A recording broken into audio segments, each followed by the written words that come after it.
आज के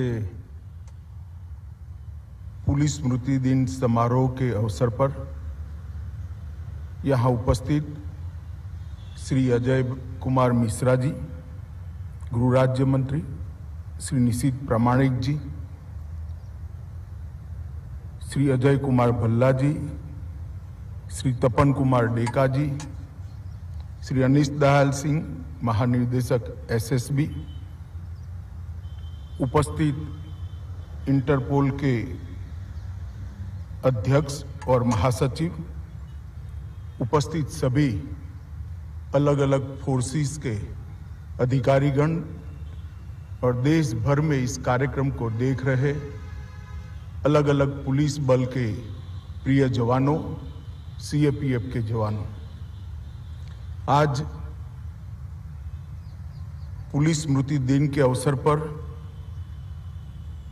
पुलिस स्मारक पर मैं आज देश के वीर जवानों को श्रद्धांजलि देने के लिए यहाँ उपस्थित हुआ हूँ। मित्रों, आज हमारा देश हर दिशा में दिन दूनी रात चौगुनी प्रगति करता हुआ दिखाई दे रहा है। आजादी के 75 साल के बाद हम आज संतोष से, चैन से इतना कह सकते हैं कि हम हमारे गंतव्य स्थान पर निश्चित रूप से दृढ़ इच्छा शक्ति के साथ और दृढ़ गति से आगे बढ़ रहे हैं। मगर ये सारी उपलब्धियां जो देश प्राप्त कर रहा है, उसकी नींव में हमारे जवानों की सर्वोच्च बलिदान है। देश भर के पुलिस फोर्स और सीएपीएफ के 35,000 से ज्यादा जवानों ने देश की आंतरिक सुरक्षा और देश की सीमाओं को रक्षा करने के लिए अपना सर्वोच्च बलिदान दिया है। मैं आज कृतज्ञ राष्ट्र की ओर से वो सभी जवानों को विनम्र श्रद्धांजलि अर्पित करता हूं और उनके परिवारजनों को ये विश्वास भी दिलाना चाहता हूं कि आपके निज परिवारजन ने देश की रक्षा के लिए जो बलिदान दिया है वो व्यर्थ नहीं जाएगा। देश इसी प्रकार से विकास के रास्ते पर और सुरक्षा को सुनिश्चित करते हुए आगे बढ़ता जाएगा। मित्रों, आज का ही वो दिन है जब सीआरपीएफ के 10 जांबाज सैनिकों ने ऑटोमेटिक वेपन से लैस चीनी टुकड़ी का सामना किया था और अपने बलिदान देकर देश की भूमि की सुरक्षा करी थी। और वहीं से शुरू हुई ये बलिदान की गाथा अविरत रूप से आज भी चल रही है। देश भर के पुलिस फोर्स और सीएपीएफ के जवान अपने प्राणों की परवाह करे बगैर आंतरिक सुरक्षा और देश की सीमाओं की सुरक्षा को सुनिश्चित कर रहे हैं। इसी के कारण आज देश विकास के पथ पर आगे बढ़ा है।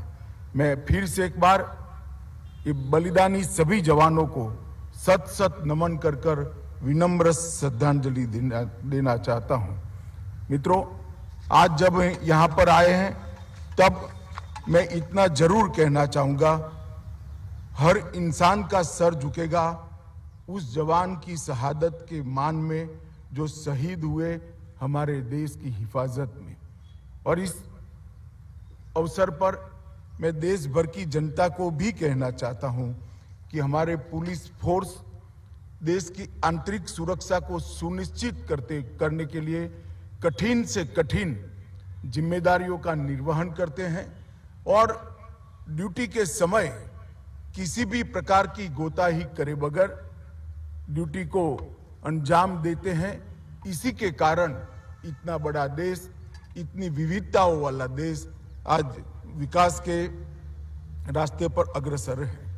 मित्रों, पुलिस के कार्य में आतंकवादियों से लेकर छोटे अपराधियों का सामना करना, बड़े जनसमूह के दौरान व्यवस्था सुनिश्चित करना, आपदा और दुर्घटनाओं में सर्वप्रथम पहुंचकर लोगों की जान बचाने के लिए अग्रसर रहना। अभी अभी पूरी दुनिया ने कोविड की महामारी का सामना किया है। वहां जहां तक भारत का सवाल है, हमने देखा है कि कोविड महामारी से निपटने के लिए जिस प्रकार से समग्र देश ने सामूहिक रूप से एक प्रयास किया, इसमें मेरी पुलिस फोर्स के जवान सबसे अग्रसर रहे। अपने जान की परवाह करे बगैर कहीं कोई दर्दी को अस्पताल तक पहुंचाना हो, कहीं अगर कोई न मिला तो उनके मृतदेह का अंतिम संस्कार करना हो, कहीं लॉकडाउन के पालन में नाके पर खड़े रहकर जनता में डिसिप्लिन लानी हो, या अस्पतालों के अंदर सुव्यवस्था सुनिश्चित करनी हो, ये सारी जिम्मेदारियां पुलिस फोर्स ने बहुत अच्छे तरीके से निभाई है। उन्होंने अपने आप की चिंता करे बगैर ये जिम्मेदारियां निभाई। इसी का परिणाम है कि आज हम कोविड महामारी के कठिन दौर से सफलता के साथ बाहर आए हैं। इसमें भी कई सारे जवानों ने अपनी जान गंवाई है। मैं इन सबको इस मौके पर श्रद्धांजलि देना चाहता हूं। मित्रों, विगत वर्षों में देश की आंतरिक सुरक्षा में बहुत सकारात्मक बदलाव आया है। पहले एक और उत्तर पूर्व जम्मू कश्मीर और वामपंथी उग्रवाद क्षेत्र में आए दिन कई बड़ी घटनाओं के समाचार आते थे, मगर ये 8 साल में उत्तर पूर्व में कभी आर्म फोर्सेस को स्पेशल पावर दिया जाता था, वहां आज युवाओं को अपने उज्जवल भविष्य के लिए स्पेशल पावर दिया जाता है। उत्तर पूर्व में घटनाओं में 70% से ज्यादा कमी एक खुशहाल उत्तर पूर्व की द्योतक है। जम्मू कश्मीर में भी कभी युवाओं के द्वारा पत्थरबाजी हुआ करती थी, आज वही युवा पंच सरपंच बनकर लोकतांत्रिक तरीके से जम्मू कश्मीर के विकास में लगे हैं। वामपंथी उग्रवाद प्रभावित क्षेत्रों में भी जहां एक जमाने में ढेर सारी घटनाएं हुआ करती थी, वहां आज एकलव्य स्कूलों में राष्ट्रगान होता है और हर घर पर तिरंगा फहरता है।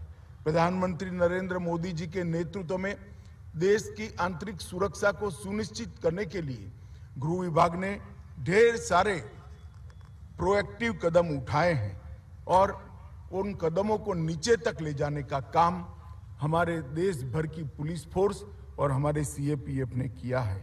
आज मुझे इस बात का संतोष है कि देश के अधिकांश हॉटस्पॉट राष्ट्र विरोधी गतिविधियों से लगभग मुक्त पाए गए हैं। ये हम सब के लिए बहुत आनंद का और संतोष का विषय है। नरेंद्र मोदी सरकार सैनिक कल्याण के लिए भी प्रतिबद्ध है। स्वास्थ्य की सेवा, हाउसिंग सेटिस्फेक्शन रेशियो और ड्यूटी के समय का रोस्टर को मानवीय बनाना, ये तीनों चीजों को गृह मंत्रालय ने बहुत अच्छे तरीके से हाथ में लेकर निश्चित परिणाम हासिल किए हैं।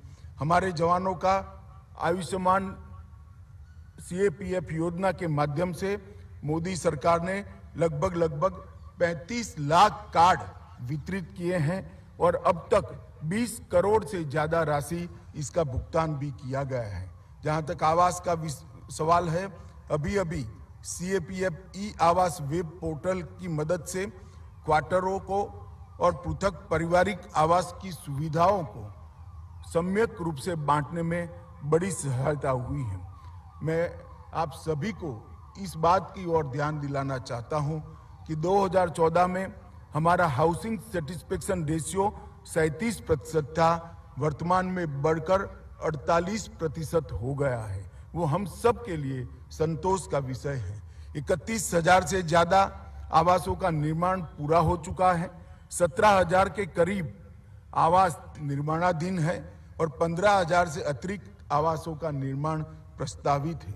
ये सब होने के बाद हमारा संतुष्टि का स्तर बढ़कर जो पहले 37% था वो बढ़कर 7% तक पहुंचेगा।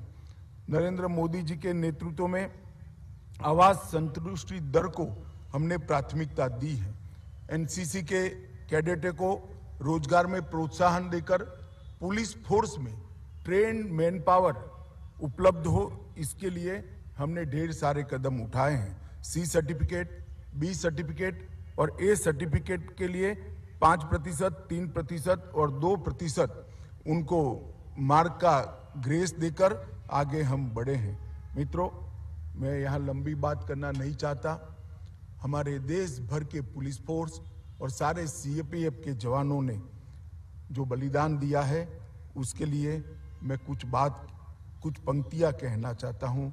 ये जो अटल चट्टान यहाँ पर पुलिस स्मारक के रूप में दिखाई पड़ती है, वो हमारे जवानों के अड़िग निर्धार और कर्तव्य के प्रति उनकी जो निष्ठा है, उसकी द्योतक है। उनको उम्र थका नहीं सकती, ठोकरें गिरा नहीं सकती।